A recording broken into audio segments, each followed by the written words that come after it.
Vine cap aquí, no m'escriguis més, que si no puc viure. El pols me tremola quan toc la guitarra i te faig cançons. Comença a fumar i sé que me fa mal i a tu no t'agrada. Què vols que te faci si els nervis me mengen, ses forces flaquegen, no saps quina lluita que tinc a dins mi.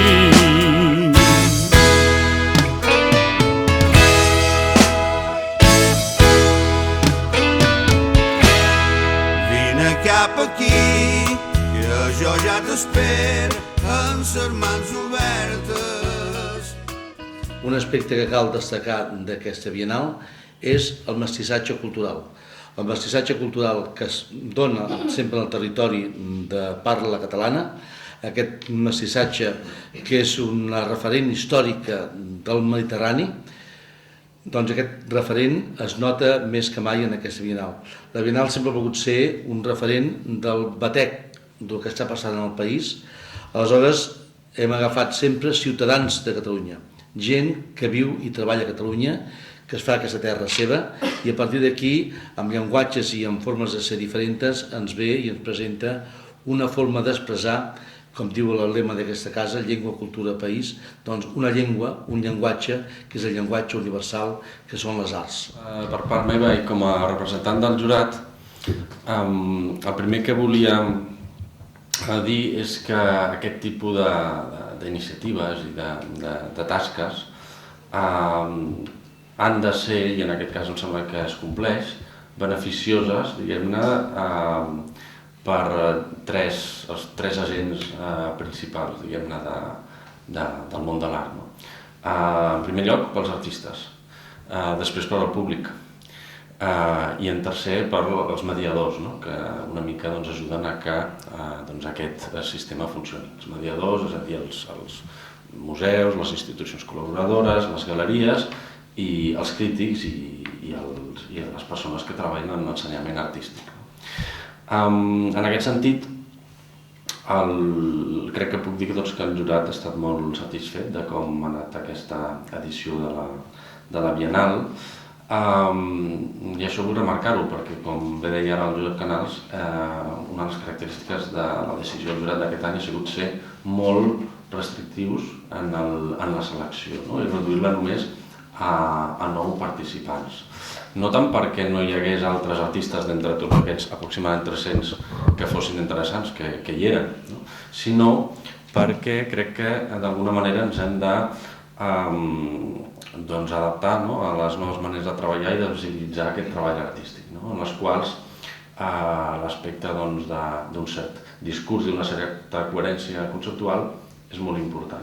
I aquest discurs i aquesta coherència conceptual es perd en exposicions miscel·lànies, en exposicions massa heterogènies, amb massa participants. És millor marcar aquesta línia de rigor, encoratjar els artistes joves a que es presentin en següents edicions, perquè hi havia, com deia abans, artistes molt interessants, però això sí, els que han estat triats, els que ho estiguin, perquè la seva proposta per a aquesta Bienal era la més coherent i la més consistent, i a més perquè puguin, diguem-ne, que aquesta exposició realment pugui donar, diguem-ne, una idea prou correcta de la categoria i de la dimensió de les seves propostes.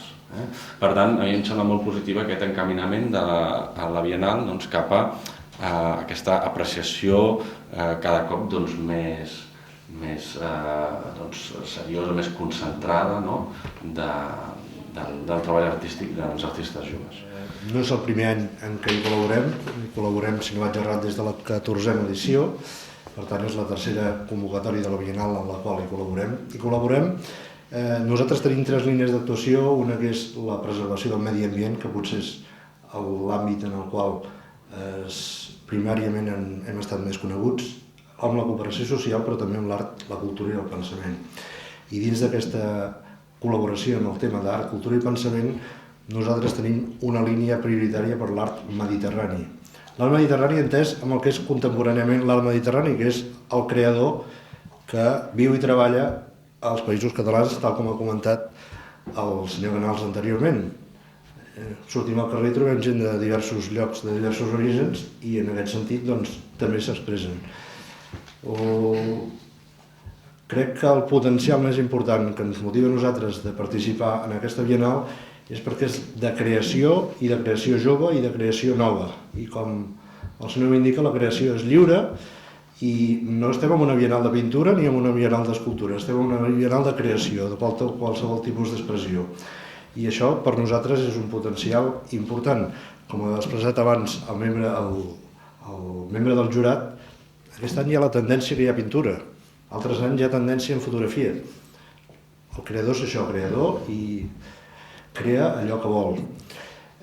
I per últim, remarcar el nostre interès també en el fet que hi ha la itinerància que abans ha expressat el senyor Canals en aquesta exposició. És a dir, és una exposició d'art contemporani, de creadors nous, però que no es queda reclosa a Barcelona, que és el que és habitual perquè tenim aquesta forma d'operar, amb aquest centralisme barceloní, sinó que comença a Sant Cugat, que és el bressol d'aquesta Bienal, va per diferents poblacions. En aquest moment ens ha comentat el senyor Canals que ja tenim 10 llocs concretats, però poden arribar a ser-ne ben bé 20. És molt important portar una exposició a Mollet, portar una exposició a Sant Joan de les Abadesses o portar-la a Balaguer, perquè probablement d'una altra manera no podria ser. I per nosaltres és un dels potencials més importants. El creatiu per una banda, però el territorial també per una altra, perquè qui sap si no pot motivar que altres nous creadors s'apuntin i al carro de la 17a edició també s'hi afegeixin.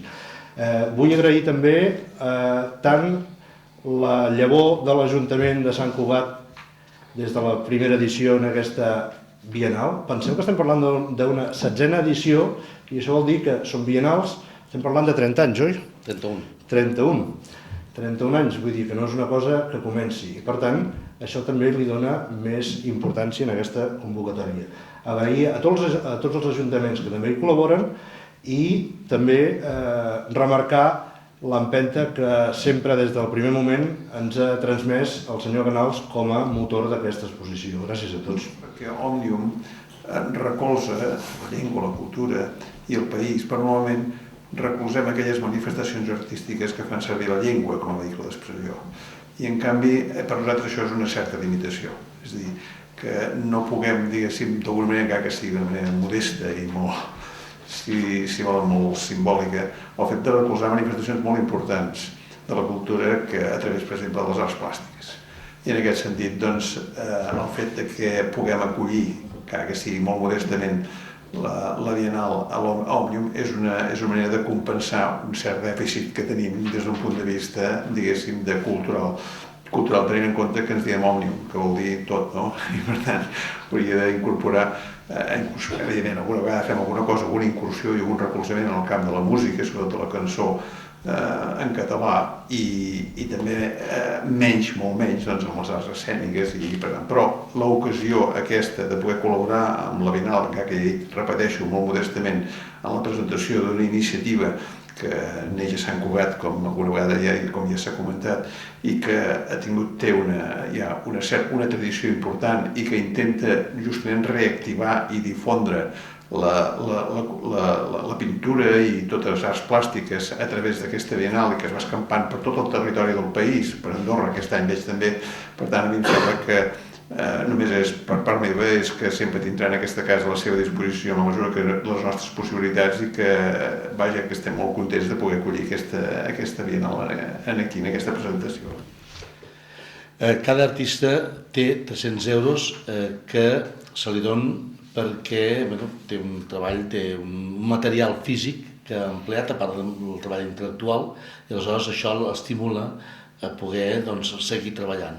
A part de que, bàsicament, la Bienal, una de les coses que està més satisfeta de la direcció de la Bienal, és aquest fet que estem remarcant. Estem fent país, però estem fent país descentralitzat. Una cosa que neix a comarques, circula per comarques, va a les ciutats, i ve a la capital de Catalunya, quan venim a presentar aquesta roda de premsa, però ve al final després que s'hagi vist al nord, al sud, a l'est i a l'oest del país. I aleshores entrem en circuits que potser no estan gaire habituats a veure la praxis, la forma d'expressar-se actual. Llavors això creiem que és molt positiu. I a part d'això, per ells és també un contrast molt important en diferents públics. El públic més cult, més sensibilitzat artísticament a les noves tendències, com pot ser el públic de la gran capital, però en llocs més petits o en llocs que, per exemple, tenen un pes com el propi Sant Cugat o Mollet del Vallès. Però llavors hi ha llocs com és Sant Joan les Abadesses, que s'exposa en plena època turística, on rep cada any aproximadament uns 3.000 visitants i que té el contrast que està exposant-se dintre de l'abadia, un lloc emblemàtic per la cultura catalana i per l'art romànic, i aleshores hi ha aquest contrast entre l'art del segle XX i l'art del segle XII. És que després de 31 anys de Bienal, per exemple, poso un sol exemple. Avellí, representant de l'estat espanyol a l'última Bienal de Venècia l'any passat, va participar a la Bienal l'any 82 amb un currículum igual de petit que aquests artistes que es presenten ara. Però un exemple. Però podríem parlar de Joan Pere Viladecans, podríem parlar de Pep Agut, podríem parlar de molta gent que avui són gent que té sobre els 50 anys i que avui són un dels potencials que donem al país a nivell exterior.